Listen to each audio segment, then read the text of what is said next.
O Libertador. Capítulo 7. O Menino Jesus.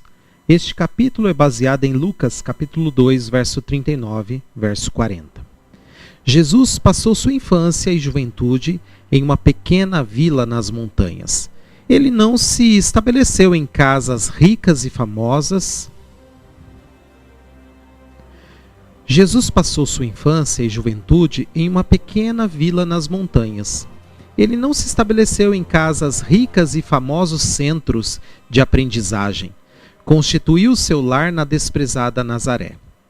O menino crescia e se fortalecia, enchendo-se de sabedoria, e a graça de Deus estava sobre ele. Lucas capítulo 2, verso 40. Banhado pela luz brilhante que vinha do rosto de seu pai, Jesus ia crescendo em sabedoria, estatura e graça diante de Deus e dos homens. Lucas capítulo 2, verso 52. Sua mente era ativa e incisiva, mostrando capacidade reflexiva e sabedoria que estavam além de sua idade. Sua força mental e física se desenvolvia gradualmente com a observância das leis da infância.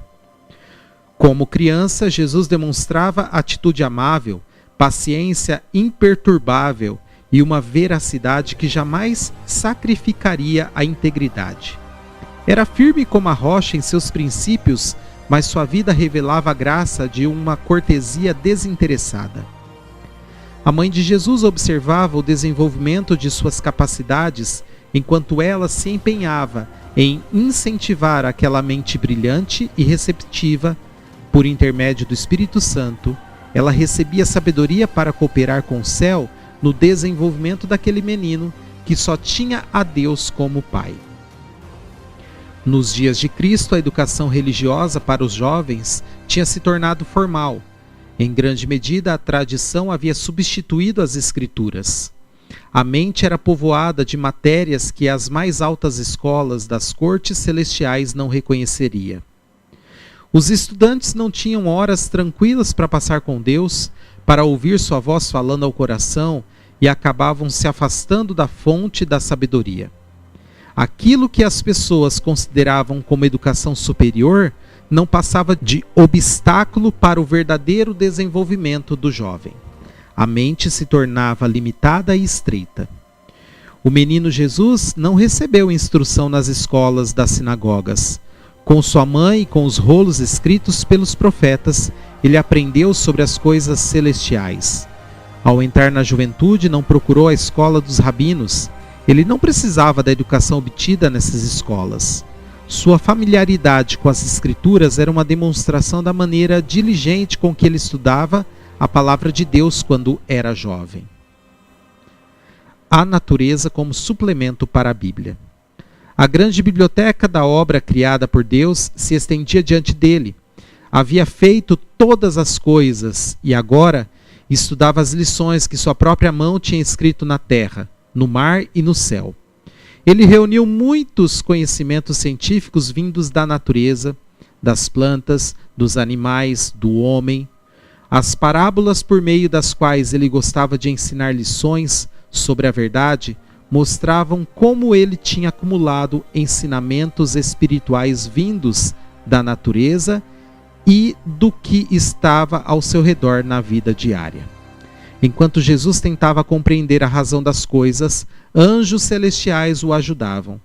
Desde o primeiro despertar da inteligência, ele crescia em graça espiritual e conhecimento da verdade. Assim como Jesus, todas as crianças também podem obter conhecimento. Quando tentamos conhecer nosso Pai Celestial, os anjos se aproximam de nós. A mente fica fortalecida e o caráter é elevado e refinado. Ficamos mais parecidos com nosso Salvador. E ao contemplarmos as grandes e belas coisas da natureza, o coração é atraído para Deus. O espírito se enche de respeito e adoração. E a alma se revigora ao entrarmos em contato com o infinito por meio de suas obras. A comunhão com Deus por intermédio da oração desenvolve o poder mental e moral. Enquanto era criança, Jesus pensava e falava como criança, mas nenhum vestígio de pecado manchava a imagem de Deus nele. Ele não estava livre de tentações. O povo de Nazaré era bem conhecido por sua perversidade. Ver João, capítulo 1, verso 46. Jesus precisava estar constantemente em guarda para preservar sua pureza. Estava sujeito a todos os conflitos que temos de enfrentar para que ele pudesse ser nosso exemplo na infância, juventude e fase adulta. Desde os seus primeiros anos, os anjos celestiais guardaram Jesus. No entanto, sua vida foi uma longa luta contra os poderes das trevas. O príncipe das trevas tentou de todas as maneiras envolver Jesus com tentações. Jesus estava familiarizado com a pobreza, o sacrifício e a necessidade. Essa experiência lhe serviu de proteção. Por estar sempre ocupado, não tinha tempo para amizades que pudessem levá-lo por maus caminhos.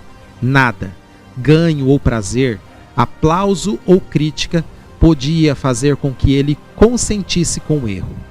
Cristo, o único ser livre de pecado que habitou a terra, viveu entre os ímpios habitantes de Nazaré por quase 30 anos. Esse fato é uma censura aos que pensam que para viver uma vida irrepreensível dependem do lugar, fortuna ou prosperidade. Como carpinteiro, Cristo honrou o trabalho. Jesus havia sido comandante dos céus e os anjos lhe obedeciam com prazer. Agora ele era um servidor sempre disposto e um filho amoroso e obediente. Com suas próprias mãos ele trabalhava na carpintaria com José e não se valia do poder divino para facilitar suas tarefas ou aliviar sua carga de trabalho. Jesus usava suas forças físicas cuidadosamente para manter-se saudável e assim fazer seu trabalho da melhor maneira possível. Até na utilização das ferramentas de trabalho, ele queria ser o mais eficiente possível. Como trabalhador, era perfeito, assim como era perfeito em caráter. Com seu exemplo, nos ensinou a fazer nosso trabalho com exatidão e esmero, e que existe honra no trabalho. Deus nos deu o trabalho como uma bênção. Somente o trabalhador diligente encontra a verdadeira glória e alegria na vida. Deus dá sua aprovação às crianças e jovens que participam nas tarefas da casa, compartilhando as responsabilidades do pai e da mãe. Jesus era um trabalhador aplicado e constante.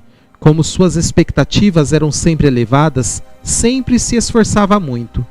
Ele disse: "Enquanto é dia, precisamos realizar a obra daquele que me enviou. A noite se aproxima, quando ninguém pode trabalhar." João capítulo 9, verso 4. Jesus não se esquivava de cuidados e responsabilidades como fazem muitos dos que alegam ser seus seguidores. Por procurarem escapar dessa disciplina, muitos são fracos, ineficientes, sem energia e quase inúteis quando chegam às dificuldades. Devemos desenvolver a atitude positiva e a força de caráter que Cristo revelou mediante a mesma disciplina que ele enfrentou. A graça que ele recebeu está disponível para nós. Nosso Salvador compartilhou a condição do pobre. Os que têm uma verdadeira compreensão de sua vida nunca vão achar que os ricos deveriam ter honras superiores aos pobres dignos. Um alegre cantor. Com frequência, Jesus expressava a alegria de seu coração cantando salmos e cânticos celestiais. Muitas vezes, os moradores de Nazaré ouviam sua voz se elevando em louvor e canção. Quando os amigos se queixavam de cansaço, a suave melodia de seus lábios os animava. Durante todos aqueles anos em Nazaré, sua vida era como um rio de compaixão e ternura.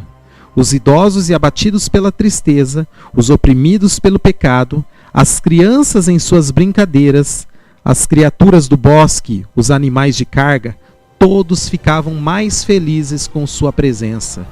Aquele cuja palavra sustentava os mundos se detinha para ajudar um passarinho ferido. Não havia nada que não merecesse sua atenção, nada a que se recusasse prestar ajuda. E assim ele crescia em sabedoria e estatura, tendo o favor de Deus e do homem. Ele demonstrou compaixão para com todos. Um clima de esperança e coragem o rodeava, fazendo dele uma bênção para cada lar. Aos sábados, ele era muitas vezes convidado a ler as lições dos profetas, e os ouvintes se emocionavam toda vez que uma luz nova brilhava do texto sagrado. Durante todos os anos em Nazaré, ele jamais exibiu seu poder de fazer milagres, nem ambicionou nenhum título. Sua vida simples e tranquila nos ensina uma importante lição. Quanto mais livre estiver uma criança do entusiasmo artificial, e quanto mais ela estiver em harmonia com a natureza, mais favorecida ela estará para desenvolver não somente o vigor físico e mental, mas também a força espiritual. Jesus é nosso exemplo. Em sua vida familiar, ele é o padrão para todas as crianças e jovens. O Salvador se dispôs a aceitar a pobreza para nos ensinar como podemos andar bem, próximos de Deus, em situações simples da vida. Sua obra começou com a dedicação a Deus do trabalho humilde do operário que se esforça para ganhar o pão de cada dia. Tanto ao trabalhar na banca de carpinteiro como ao fazer milagres para a multidão, ele estava a serviço de Deus. Cada jovem que segue o exemplo de Cristo na fidelidade e obediência mostrada em seu humilde lar também pode reclamar essas palavras ditas pelo Pai. Eis o meu servo a quem sustento, o meu escolhido em quem tenho prazer.